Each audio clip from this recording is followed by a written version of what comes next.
Hello friends, পায়েলের রান্নাঘরে আপনাদের সবাইকে স্বাগত। আজ আমি বানাবো লাউ শাকের তরকারি বা লাউ শাকের চচ্চড়ি। এর জন্য আমি এখানে লাউ শাকগুলোকে ভালো করে কেটে ধুয়ে রেখেছি। আছে একটু আলু, আমি দুটো আলুকে এভাবে লম্বা লম্বা করে ছাড়ি কেটে রেখেছি লম্বা লম্বা করে। একটু শিম নিয়েছি, একটু বেগুন আছে, একটু কুমড়ো আছে, আর এখানে আছে 5-6টা কাঁচা লঙ্কা, একটু আছে সর্ষে বাটা, একটু ধনে বাটা, ধনে আমি বেটে নিয়েছি। চাইলে আপনারা দুটো কিন্তু গুঁড়ো মশলাও ইউজ করতে পারেন। একটা শুকনো লঙ্কা আর একটু আছে পাঁচফোড়ন। আর রান্নাটা সর্ষের তেলে করব, কারণ এই সমস্ত তো চচ্চড়ি বা তরকারি রান্নাগুলো সর্ষের তেলেই কিন্তু এর স্বাদটা বাড়ে। চাইলে আপনারা যে কোনো তেলে কিন্তু করতে পারেন। তো চলুন শুরু করা যাক। এখানে কড়াইতে আমি কিছুটা সর্ষের তেল গরম করতে দিয়েছি।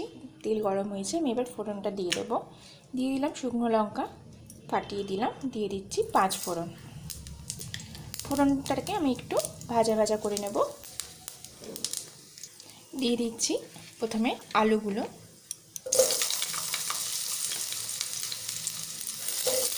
আলুগুলোকে একটু ভেজে নেব প্রথমে কিছুক্ষণ।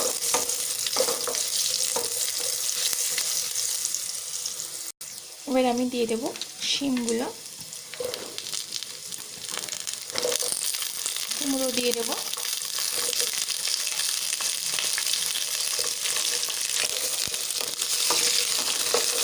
দিয়ে এগুলোকে আরও কিছুক্ষণ ভালোভাবে একটু ভেজে নেব।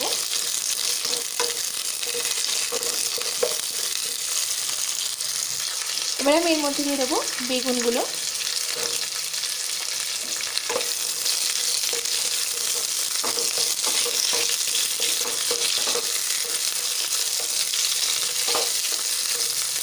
এবার আমি সামান্য হলুদ দেবো।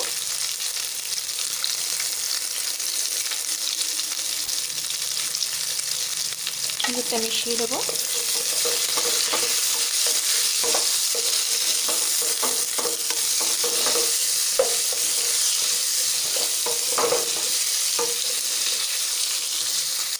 আমি কিছু বড়ি দেব।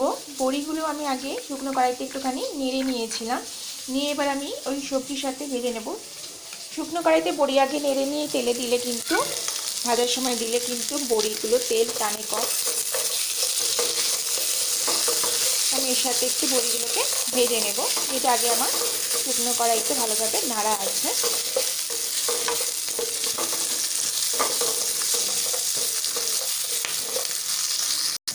বড়িগুলো আমি সবজির সাথে কিন্তু ভেজে নিয়েছি। বড়িগুলোকে আমি এবারে তুলে নেব।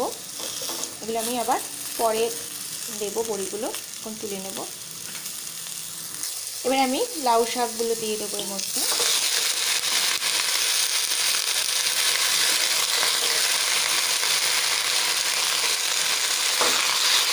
অল্প হাতে একটু নেড়ে দেবো।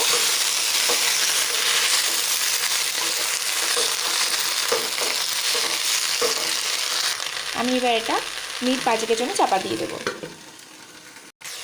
আমার শাকটা কিন্তু আগের থেকে আমি নরম হয়ে গেছে। আমি এই সময় লবণটা অ্যাড করে দেবো।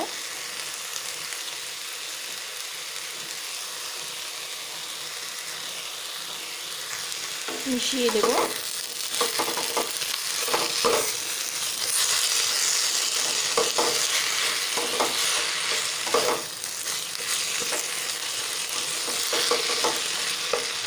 কাঁচা লঙ্কাগুলো আমি দিয়ে দিচ্ছি। আমি কাঁচা লঙ্কাগুলো ভেঙে দিয়ে দিচ্ছি, আপনারা চাইলে গোটাও দিতে পারেন।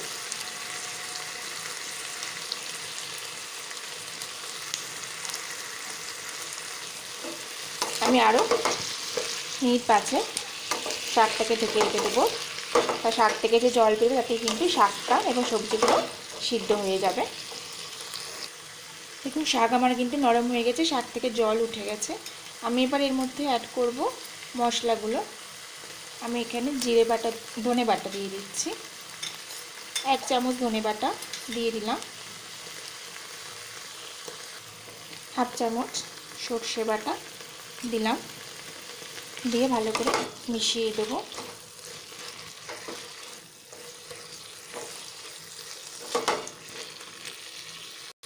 সামান্য চিনি দেব।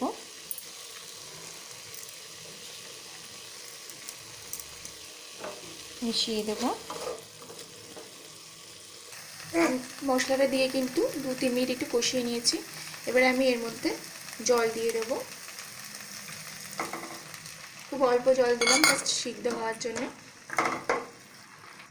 এবার আমি বড়িগুলো ওপর দিয়ে দেবো। বড়িগুলো আমি ভেঙে দিলাম, দিয়ে মিশিয়ে দেবো। দিয়ে আমি এটাকে ঢাকা চাপা দিয়ে হতে দেবো জলটা না শুকোনো পর্যন্ত। জল একদম শুকিয়ে গেছে আমার, কিন্তু লাউ শাকের তরকারি একদম রেডি হয়ে গেছে। আমি এবার এটাকে গ্যাস অফ করে নামিয়ে নেব। আমার লাউ শাকের চচ্চড়ি বা তরকারি কিন্তু একদম রেডি। আমার রেসিপিটি যদি ভালো লেগে থাকে তাহলে কিন্তু অবশ্যই লাইক করবেন, আর এরকম নতুন নতুন রান্নার জন্য আমার চ্যানেল কিন্তু অবশ্যই সাবস্ক্রাইব করবেন। সাবস্ক্রাইব করার পর বেল আইকনটা প্রেস করতে কিন্তু একদমই ভুলবেন না। তাহলে আবার দেখা হবে অন্য কোনো রেসিপি নিয়ে। আজকে এই পর্যন্তই। Bye bye and take care.